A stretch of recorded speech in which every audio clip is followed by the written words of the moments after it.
Laki ya, korbannya laki. Laki bang, laki. Bang juga. Yuk, kiri atau kanan bang.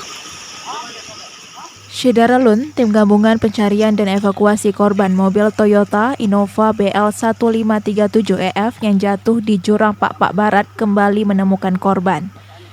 Informasi tersebut disampaikan Kepala Pelaksana Penanggulangan Bencana Daerah atau BPBD Kota Subulu Salam, Adita Karya, kepada Seramis.com Sabtu hari ini. Adita Karya menjelaskan di hari ke-7 pencarian, tim berhasil menemukan jasad korban kelima yang berjenis kelamin pria di seputaran pemandian alam Sungai Lekombi, Desa Sikelang, Kecamatan Penanggalan, Kota Subulu Salam, sekitar pukul 5 waktu Indonesia Barat.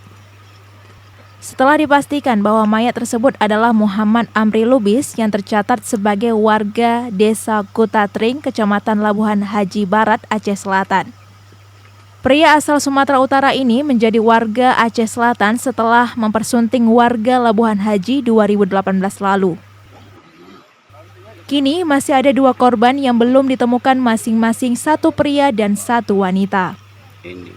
Keduanya masing-masing Sudarsi 63 tahun, jenis kelamin perempuan, warga RT LK Jambu, Desa Ujung Baruh, Kecamatan Johan Pahlawan, Aceh Barat.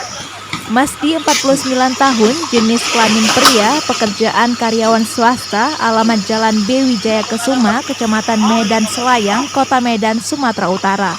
Laki ya, korbannya laki. Laki bang, laki. Bang juga. Yuk, kiri atau kanan bang. Selanjutnya, korban dievakuasi ke Rumah Sakit Umum Daerah Kota Subulu Salam sekitar pukul 7 waktu Indonesia Barat dan kemudian oleh pihak keluarga, jenazah akan dimakamkan di kampung sang istri di Aceh Selatan. Dari Subulu Salam, Khalidin, Serabion TV.